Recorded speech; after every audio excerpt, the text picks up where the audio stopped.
Hi friends, TA में आपका फिर से एक बार स्वागत है। और इस वीडियो में हम लोग पढ़ेंगे method of determination of in situ unit weight of soil mechanics में आगे बढ़ते हुए हम लोग थोड़ी थोड़ी चीज़ें एक एक वीडियो में करते जा रहे हैं, तो ये भी बहुत ही इम्पोर्टेंट है। तो इन सीटू यूनिट वेट का क्या मतलब है? इन सीटू यूनिट वेट का मतलब है कि फील्ड है, मान लीजिए फील्ड में सॉइल है और इस फील्ड में सॉइल का क्या डेंसिटी है या यूनिट वेट है, ये निकालने के लिए हम लोग सीखेंगे। एक्चुअली में क्या है कि अगर हम सॉइल को डिस्टर्ब कर देंगे तो डिस्टर्ब करके अगर उसको कॉम्पैक्ट करेंगे तो वो क्या होगा, उसका जो डेंसिटी होगा चेंज हो जाएगा। लेकिन हमें ये पता करना है कि जैसा भी ग्राउंड में सॉइल है अनडिस्टर्ब, उसकी क्या बल्क डेंसिटी है।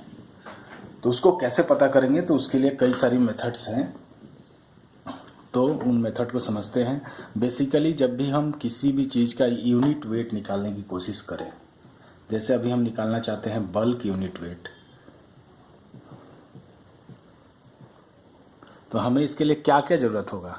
एक तो मास चाहिए होगा सैंपल का, मास नहीं सॉरी वेट, और वॉल्यूम चाहिए होगा सैंपल का। अगर वेट और वॉल्यूम पता होगा तो वेट बाई वॉल्यूम करेंगे तो ये निकल जाएगा हमें यूनिट वेट।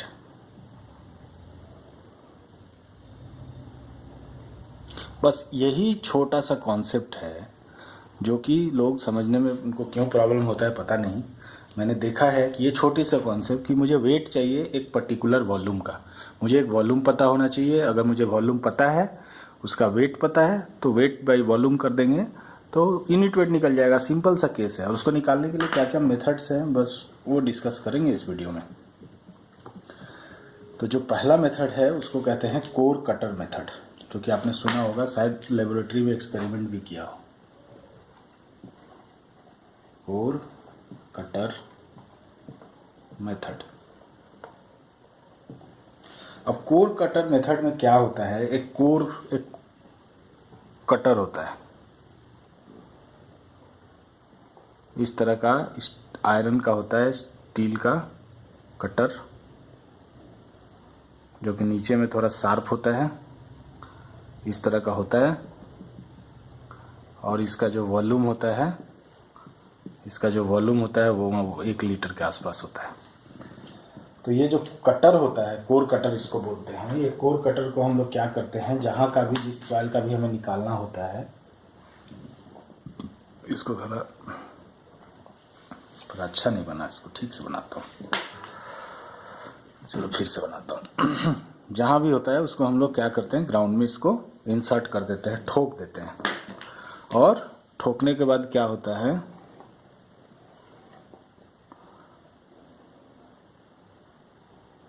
ये आपका ऐसा होता है।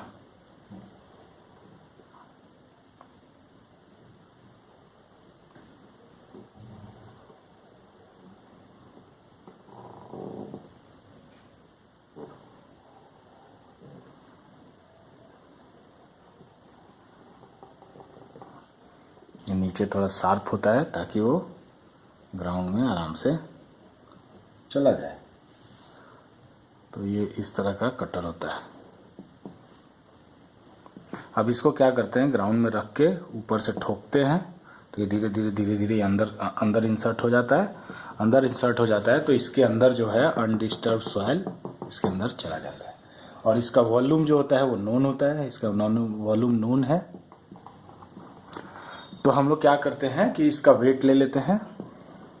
मान लीजिए कि इस कोर कटर का, अब इसका एक्सपेरिमेंट करेंगे तो कैसे करेंगे, तो पहले कटर का वेट निकालेंगे, W1 कटर एम्प्टी वेट, मान लीजिए W1 है। उसके बाद हमने सैंपल के साथ इसका लिया, तो cutter weight with soil is equal to W2। तो वेट ऑफ सॉइल कितना हो जाएगा, is equal to W2 minus W1, ये हो जाएगा वेट ऑफ सॉइल। और डेंसिटी गामा क्या हो जाएगा, W2 माइनस W1।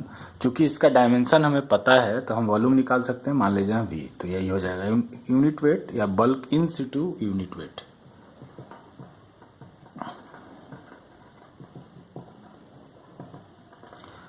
अब अगर हमने इस सैंपल में से थोड़ा सा लेके ON में रख के इसका वाटर कंटेंट निकाल लिया, मान लीजिए कि इसका वाटर कंटेंट W है। अब वाटर कंटेंट कैसे निकालेंगे, ओवन ड्राइंग मेथड से निकालेंगे या जिस मेथड से भी निकालेंगे। थोड़ा सा सैंपल लेके ओवन में ड्राई कर देंगे, ड्राई करने के बाद हमें पता चल जाएगा। तो ड्राई डेंसिटी भी निकाल सकते हैं, गामा D हो जाएगा। अगर ये गामा है तो गामा डिवाइडेड बाई W+1। तो इससे हम लोग सैंपल का ड्राई डेंसिटी भी निकाल सकते हैं। तो ये होता है कोर कटर मेथड। इस कोर कटर मेथड से हम लोग ड्राई डेंसिटी और आपका बल्क डेंसिटी भी इन सिटू सॉइल का निकाल सकते हैं। तो ये बहुत ही सिंपल मेथड है। तो अब नेक्स्ट मेथड की ओर चलते हैं। ये सब चीज़ें ज़्यादा इसमें समझने की हैं, एक बार समझ गए तो कोई प्रॉब्लम नहीं है। और बेसिकली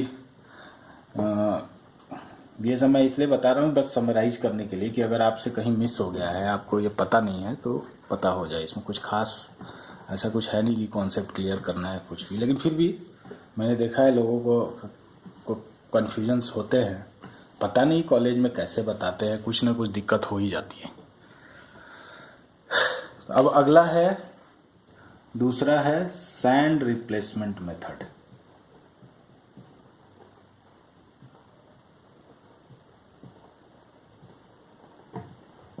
और हमारा टारगेट क्या है, वेट निकालना और वॉल्यूम निकालना। यही दो चीज़ हमारा टारगेट है। इन दो चीज़ों के बेसिस पे हम लोग बल्क डेंसिटी निकाल सकते हैं।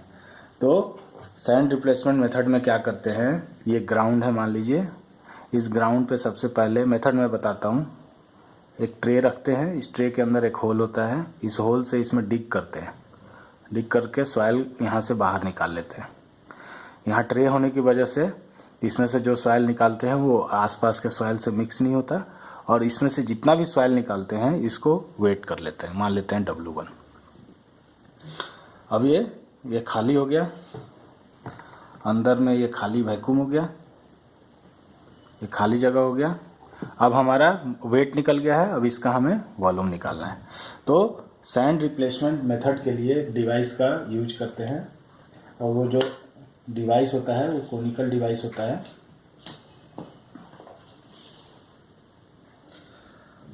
सैंड रिप्लेसमेंट के लिए एक सिलेंडर होता है, सैंड रिप्लेसमेंट सिलेंडर। तो मैं थोड़ा सा इसको साफ साफ बनाने की कोशिश करूं ताकि आपको समझ में अच्छी तरह। ये हमने गड्ढा खोद दिया, अब हमने क्या किया, सैंड रिप्लेसमेंट सिलेंडर इसके ऊपर रख दिया।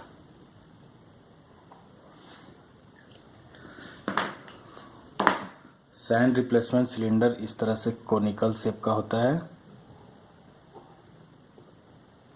और इस कोन के ऊपर एक शटर होता है जिसको हम लोग बंद कर सकते हैं, इसको खींच सकते हैं, अंदर ले जा सकते हैं। और यहाँ पे होल होता है और इसमें सैंड भरा हुआ था, calculated amount of sand, calculated amount of sand इसमें भरा होता है। उसके बाद हम लोग क्या करते हैं कि इसमें से इसको खोल देते हैं, तो इसमें से सैंड क्या करता है, पूरा इसमें भर जाता है।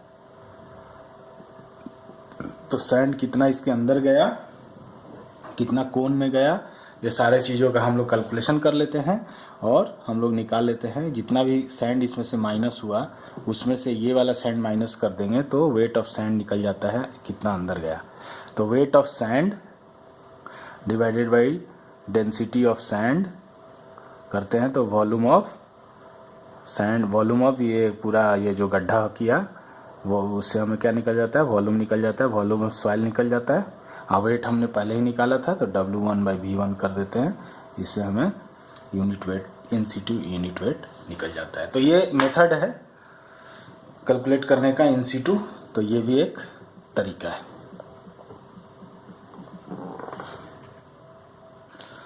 अब आइए एक तीसरा मेथड है, इम्पोर्टेंट मेथड है, थर्ड जो है वो है water displacement method.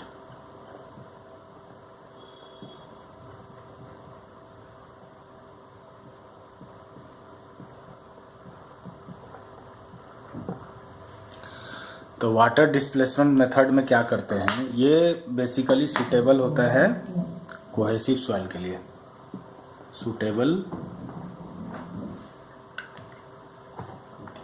For cohesive soil.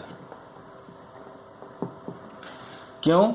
क्योंकि कोहेसिव सॉइल का ही हम लोग एक चंक बना सकते हैं। चंक बनाएंगे मतलब एक सैंपल बनाएंगे। तो हम लोग क्या करते हैं कि एक soil sample, in situ soil sample लेके उसको कुछ रेगुलर शेप में बना देते हैं। मान लीजिए कि कोई क्यूबिकल शेप में बना दिया, क्योंकि वो कोहेसिव सॉइल है तो आप उसको एक रेगुलर शेप दे सकते हैं। जो इन सीटू है, ग्राउंड में ही गए, ग्राउंड से ही एक बड़ा सा कोई, मान लीजिए ग्राउंड है, इसमें से कोई चंक है, ऐसा काट लिया, फिर उसको आप ड्रेसिंग करके एक रेगुलर शेप में क्यूब बना लिया। Regular shaped cube for water displacement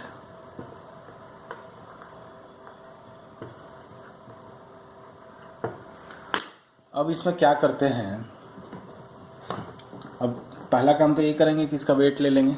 तो इसको क्या करते हैं, वेट ले लेते हैं। तो इसका वेट लेते हैं, तो मान लीजिए इसका वेट आया W1। अब इसको क्या करते हैं कि पैराफिन वैक्स से इसको कोट कर देते हैं, वैक्स से चारों तरफ कोट कर देते हैं।